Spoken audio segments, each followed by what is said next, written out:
السلام علیکم ورحمۃ اللہ وبرکاتہ نحمده ونصلی علی رسولہ الکریم اما بعد۔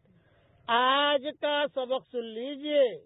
آج کے سبق کی سرخی ہے اولاد کے ساتھ اچھا سلوک کیجئے، پارٹ نمبر 7۔ کبھی بھی اپنی حیاتی میں اپنے بچوں کو دینا چاہتے ہو تو سب کو برابر تقسیم کرو۔ آپ کے 6 لڑکے ہیں، 3 لڑکیاں ہیں، تو سب کو اپنی حیاتی میں برابر دو۔ آپ کے پاس پیسہ ہے، 1 کروڑ روپیہ دینا ہے، تو اب جو یہ میراث نہیں ہو رہی ہے، آپ زندہ ہیں، آپ ہدیہ دے رہے ہیں، تو ہدیہ دینے میں برابری مطلوب ہے۔ میراث یہ مرنے کے بعد ہوتی ہے، جس میں 2 حصے لڑکے کو دیے جاتے ہیں، 1 حصہ لڑکی کو دیا جاتا ہے۔ وہ بھی اللہ کا دیا ہوا مال ہے جو آپ تقسیم کر رہے ہیں۔ یہ کوئی آپ کی چیز نہیں ہے، یہ تو اللہ تعالیٰ نے دیا، اسباب تو اللہ بناتا ہے۔ لیکن حیاتی میں آپ اگر کرنا چاہتے ہیں، بعض مرتبہ بعض ماں باپ کہتے ہیں کہ میری حیاتی میں کچھ دے دوں، تو اس میں اونچ نیچ نہیں کہ بڑے لڑکے نے بہت کام کیا زیادہ دے دوں، یہ چھوٹے لڑکے نے کم کام کیا اس کو کم دے دوں، نہیں۔ بخاری شریف میں ایک قصہ آتا ہے، ایک صحابی کا نعمان ابن بشیر یا بشیر ابن نعمان، یہ دونوں میں سے کوئی نام ہے، کیونکہ میں دوران سفر سبق ریکارڈ کرا رہا ہوں، لیکن یہ قصہ صحیح بخاری میں آتا ہے۔ دونوں میاں بیوی بیٹھے ہوئے تھے اور دونوں میاں بیوی نے سوچا کہ بھئی یہ چیز ہے فلاں میرے بیٹے کو دے دوں، تو بیوی نے کہا کہ بھی دینا ہے تو ٹھیک ہے، لیکن حضور کو گواہ بنا لو۔ چلو ٹھیک ہے، حضور صلی اللہ علیہ وسلم کے پاس آئے اور حضور صلی اللہ علیہ وسلم کے سامنے اس کا تذکرہ کیا کہ ایسا ہے، میں اسے دینا چاہتا ہوں۔ آپ نے فرمایا آپ کی بھی کوئی اولاد ہے؟ کہاں ہے؟ تو آپ تم میرے پاس کیوں آئے؟ میں کہا حضرت میں گواہ بنانے کے لیے آیا ہوں، آپ گواہ رہیں کہ میں نے یہ چیز اس کو دی ہے۔ آپ نے فرمایا یہ تو ایک قسم کا ظلم ہے، ظلم پر میں گواہ نہیں بن سکتا۔ آپ جو ہے اپنے سارے بچوں کو برابر کر کے دو جب دینا ہے تو۔ آپ زندہ ہیں ابھی، یہ صحیح روایت میں قصہ آتا ہے۔ اس لیے اگر اپنی حیاتی میں اور اچھا آج کل کے حالات کے اعتبار سے مناسب تو یہی ہے کہ آدمی اپنی حیاتی میں ہی ترتیب بنا لے، تاکہ مرنے کے بعد کسی قسم کا کوئی بکھیڑا ہی کھڑا نہ ہو۔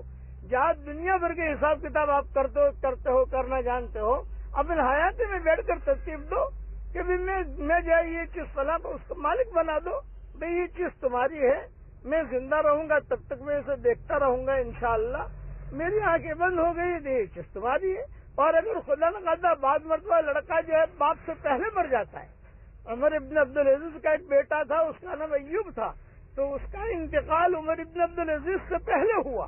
جب انتقال ہو رہا تھا تو یہ ایوب کہہ رہے تھے عمر ابن عبدالعزیز کو کہ میں دنیا سے جا رہا ہوں، اور میرے دنیا سے جانے کے بعد جو تم صبر کرو گے اس کا بدلہ اللہ تعالیٰ آپ کو دے گا، یہ بھی کتابوں میں آتا ہے۔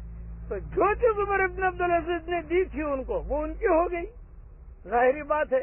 یہ مسئلے مسائل، اچھا آپ کہو گے مولوی صاحب یہ مسئلے مسائل کہاں سیکھیں؟ کوئی سیکھنے کی ضرورت نہیں ہے، علماء بہت ہیں الحمدللہ، ان کے پاس تشریف لے جائیے اور تھوڑا سا ہدیہ بھی لے کر جائیے، خالی ہاتھ مت جائیے، یہ علماء کے پاس جائیے، ہدیہ لے کر جائیے اور کہیے کہ یہ جگہ میری ہے، یہ جگہ میری ہے، جگہ میری ہے، میں ترتیب دینا چاہتا ہوں، آپ ذرا مجھے ترتیب سمجھائیں۔ یعنی حیاتی میں دیں گے تو برابر دیں گے، اور مرنے کے بعد اگر میراث تقسیم ہوگی تو یہ قرآنی ترتیب کے اعتبار سے ہوگی۔ مشرکین مکہ اور مدینہ منورہ میں مشرکین کے یہاں میراث نہیں ہوتی تھی، عورتوں کو تو خاص طور سے میراث ملتی ہی نہیں تھی۔ ہماری شریعت میں بھی اخیر تک عورتوں کا حق میراث میں نہیں ہوتا تھا۔ قصے ہوئے، اس قصوں میں عورتیں جو ہے وہ حقدار بنائی گئی، اور اس کا مستقل ایک مضمون ہے جو میں آہستہ آہستہ انشاءاللہ بیان کروں گا۔ اس لیے میراث دینے میں بخیلی نہ کیجیے، بھلے آپ کی پراپرٹی بکے، پراپرٹی تو جائے گی لیکن اللہ ہاتھ میں آ جائے گا، اور اگر پراپرٹی رکھی اور میراث میں آگے پیچھے کیا تو مال تو مل گیا لیکن اللہ ہاتھ سے چلا گیا، اللہ کی مدد نہیں آئے گی۔ قرآن میں اس کے حقوق بیان کیے ہیں. ماں کو بھی حق دے دیجئے، بہنوں کو بھی دیجئے، لڑکیوں کو بھی دیجئے، لڑکوں کو بھی دیجئے. کمزور اگر لڑکا ہے تو اس کو بھی دیجئے. اللہ تعالی ہمیں عمل کرنے کی توفیق عطا فرمائے. آمین. وآخر دعوانا الحمدللہ رب